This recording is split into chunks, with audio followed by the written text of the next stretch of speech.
If there's anyone in the world I can be honest with, it's my own YouTube channel, right? Here's the cold, hard, honest truth. You guys caught me in a mood today. I am in a whole mood. I am burnt. I am just burnt out. I am way too tired for all of this shit.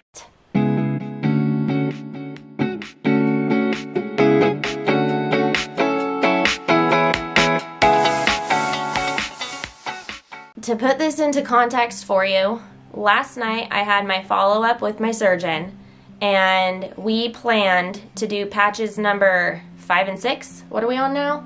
It's going to be procedures 6 and 7, patches 4 and 5. Yeah, we planned patches 4 and 5, which is going to be procedures 6 and 7 in only like 4 months of time.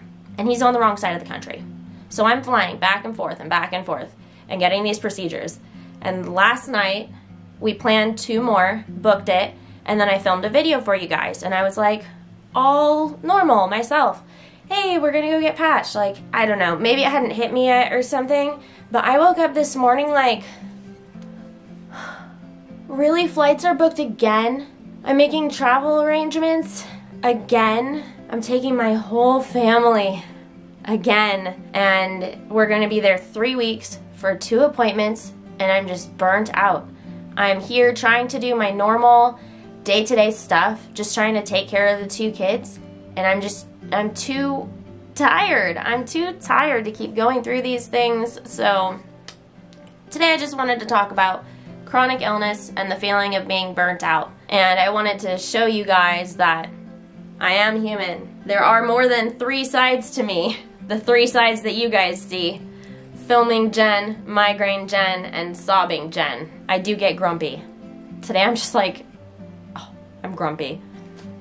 First things first, just wanted to tell you and me that you're not crazy. I always need validation. I always think that I'm crazy. I'm always second guessing myself. It's really stupid. It's in everything that I do, and it's even in the things that I think and feel and my symptoms. This is a new phenomenon after getting sick. I was never doubtful of myself before, but you get called crazy enough times by people who are experts in health, and you do truly believe it. You believe that you're crazy. And I've been needing to get convinced now that this patching stuff is real, that it's not just placebo effect. Like, I'm literally at night confiding in my husband, like, what if it's not real? What if I'm not really better? Like, why are we like this? Your symptoms are real. You're having symptoms because something is wrong. You're not crazy. And if it's been years and years and years of this stress piling up on your body, then of course you're exhausted. Come on, give yourself some slack. Like, freaking duh. You're feeling tired. Look at what you've been going through. It feels so hard because it's hard, okay? And chronic stress will biochemically slowly destroy your body, one system at a time. That's a little bit of an exaggeration, but if you do have elevated cortisol for a long time, a lot of things can go wrong that you wouldn't expect. I suggest you Google that. I am thinking about doing a video about that soon, but I did also just do a video about stress and migraine in particular, and even just migraine attacks. If you're on this channel, you're probably prone to migraine attacks. Even just migraine attacks don't like all of your stress. So right now in my body, I can feel the fatigue of needing to go through all of these procedures. And then also, I just recently revealed to you guys that Buddy has a tumor. He has a grade 2 tumor that he needs to get removed, that we learned about just prior to my CT myelograms, I believed. But his surgery couldn't happen because my surgeries were happening. Now his surgery is happening next week, and then my 2 next surgeries will be a couple of weeks after that. My body is just under chronic stress. I can feel that I am exhausted. And it's not just that it's stress. It's this roller coaster of emotions, right? Because you know that chronic illness isn't just a steady state. It's not just that your symptoms are going up and down. It's elevated hope. It's the sadness of lost hope. We touched on this in a recent video too. I had this big adrenaline rush going into my appointment yesterday because I was like, what's he gonna say? What's our next step gonna be? What's my fate? How many more times am I gonna be poked? And do I have to be awake for the surgery again? So I was on this adrenaline thing. And then that night, I got a migraine attack. So then this morning, I woke up super grumpy and post-drome because it's just, that's what happens after a migraine attack. Stage 4, you get your post-drome. I think that's definitely contributing to my mood today. Either way, feelings come and feelings go, so post-drome or not, I know that this grump will fade. But also, my poor body and the chronic stress that I'm putting it through, and I need to be mindful that other systems in my body are also going to be going through a lot right now. Even systems like my immunity. My immunity is going to be weakened from all of the travel, from all of the cortisol, and from all of the procedures. I'm just running out of steam. Next, I want to talk about how support kind of dwindles over time, which is ironic because it's as you need more and more support because you are also dwindling over time. But first, I want to take an intermission to thank you because apparently you guys have put me in a better mood because I just made a joke on a text that I need to share with you. This is pretty funny. I have somebody in my family who is pregnant and they're about 12 weeks along and they just sent an ultrasound picture and I sent back, this is so stupid. I said, I can see the family resemblance looks just like my kids did at that age.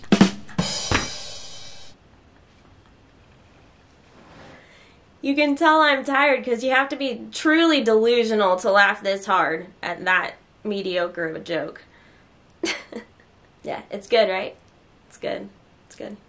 Anyway, let's talk about needing support for a long period of time. First off, wanted to say that I definitely don't blame anyone for doing or saying, thinking, feeling the things that I'm about to explain. I don't want anybody, especially people who I know in person, to watch this and think that I'm feeling like I'm not getting any support or anything like this. This is more for people in the chronic illness community to understand the toll that it takes on our caretakers and the fact that they also, they wear out with us. You know, this is a lot on them too. So let's start by unifying with our caretakers. Let's be in the same shoes. Everyone is exhausted. There's a certain amount of stamina that you need to get through a marathon when you're going through something that's a marathon and not a sprint. And getting a procedure every 2 weeks or every month or 6 weeks apart, just getting all of these procedures back to back to back is definitely a marathon situation. What I noticed was my very first blood patch. It was like,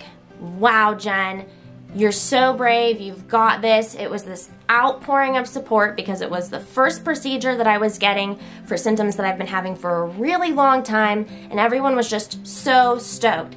Asking about it, I was stoked to update people about it, and it was like, yeah. But now, here we are, and I'm needing to text a bunch of people about, okay, here's the next set of flights. Here's my next patch date. As much as they want to do what they did for my first patch and say, can I set up a meal train for you? Can I watch your kids extra for you this week? Things like that people were more than happy to do for the first patch. They now can't exactly offer that for the 7th patch, okay? 7th procedure. However, I've lost track. And what even counts as a patch? Because if you get 4 patches in one table thing, is that 1 or is that 4? Because if we're counting that as 4, which I'm currently not, we're definitely in the double digits. And people are like, not, wow, Jen, you're so brave. How are you feeling about it? Are you nervous? It's not that anymore. It's not beefing me up and getting me ready to go. It's, Jen, you have this. You are so strong. You're a veteran. You've done it. You can do it again. It's like, but I think what we both don't see about each other is that we're all freaking tired. We're all so tired. Because it's not just me that we're taking care of. When I'm under, I've got 2 kids that I'm primary caretaker for. And I say that with quotations because I kind of need to have a chaperone with me because I'm not well enough to be it. So I have someone else who lives here, but I'm instrumental in taking care of the kids because I am the adult who's with them. If I'm down for the count, someone else has to watch my kids. My husband usually ends up needing to take time off work. It's a lot that ripples when something like this happens. People aren't just taking care of me for meals. They're also literally watching kids or taking care of the dog or it's big stuff. I come with a lot of implications, and it's travel. So the house needs to be watched, the lawn needs to be mowed, The plants need to be watered. A lot of coordinating, a lot of updating people. But I have definitely noticed that I am being perceived differently, that different people have a different perception of my perception than I would expect. And their perception of my perception is, of course, changing how they treat me and how much they're willing and able to help. Now I'm gonna flip this video around and put it back on me and talk to you guys about something that I think I'm awkward and uncomfortable about. Man, this is such a complainy video. I'm just like looking at my notes. I'm just complaining. I guess that's the point though. The point was that I'm a grump today. I'm just so burnt. Okay, I wanted to mention that, and this is on me, even when people are checking on me and updating me, it's exhausting to me. I mean, to like my brain, language is already very confusing, so conversation is hard. But coordinating who can be here on what days of what weeks to help with the babies for like 6 weeks post-op is a lot to plan out when I'm already watching the babies and I'm already feeling nervous about these procedures coming up. I'm already trying to plan like everything that I need to have ready for the procedure itself, for the travel, for the flights with the 2 babies and the service dog who now has a tumor.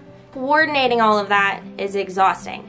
So even when people are checking on me and it's filling my cup to be checked on and like be loved on by someone, to get my emotional release or whatever it is that is going on to support me, you know, maybe they're doing the meal train or whatever, coordinating that still takes a toll on me. I'm still tired from that. So if you're feeling that, don't feel bad about it. It's okay. It's okay that sometimes you just want to be in your cocoon, because sometimes that really is easier than getting help. Because the other thing is, I don't know how to describe how I am, or what's going on, or what step we're at in the process. And I'm getting a little bit tired of explaining that your brain has to float in the fluid. And people are like, oh, what are the symptoms? And I have to explain that it's like pretty much everything all the time. And how long has it been happening? The same questions tend to come up. And I love it. I love the curiosity. But when you have a huge life update like every 2 weeks, and then you're going around telling 15 different people what a CT myelogram is because they're like, wait, your brain fluid? Wait, what? People are genuinely curious, and I love that, and I want to explain it to them. But right now, it's just rapid fire. Rapid.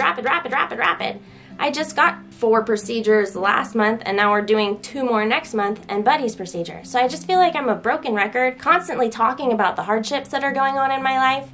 Even though this is a very exciting thing to be going on, it already runs my whole life. I already spend my whole life trying to mitigate my symptoms and trying to work my way around like the ailments that I have. And now it's also my entire social calendar is around this. The topics of conversation are often this: what just happened, what's going to happen.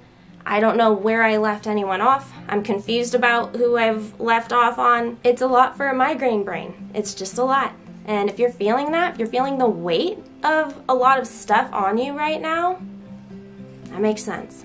It totally makes sense. And I hate to break it to you, but 4 weeks after every single appointment, 4 weeks after every single procedure, you're gonna get 1 or 2 bills in the mail. Gotta go pay those. Gonna have a bunch of prescriptions that you need to get. All of those sorts of things. Everything is just gonna add up. All of the responsibilities, pain, the physical pain, the emotional ups and downs, it's all just very heavy sometimes. But it's nothing we can't carry. Some days you just gotta be a grump about it though. So, that's me.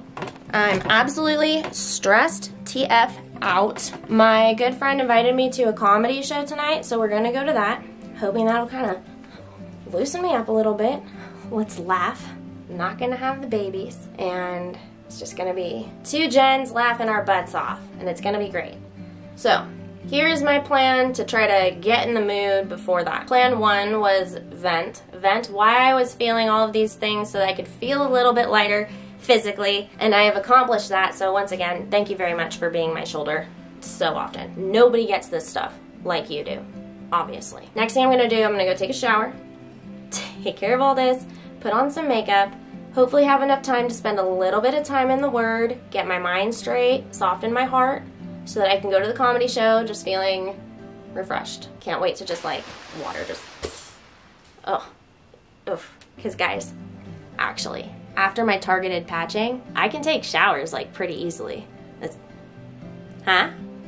Look, actually, let me brag for a sec. It's 4:45, and I have to leave at 5:45, and I still have to shower and get ready, and I factored in no flat time, and it's gonna be a late night. And can you believe I actually decided to squeeze in filming instead of flat time or resting? Hallelujah. Even though this is super, super exhausting, it's worth it.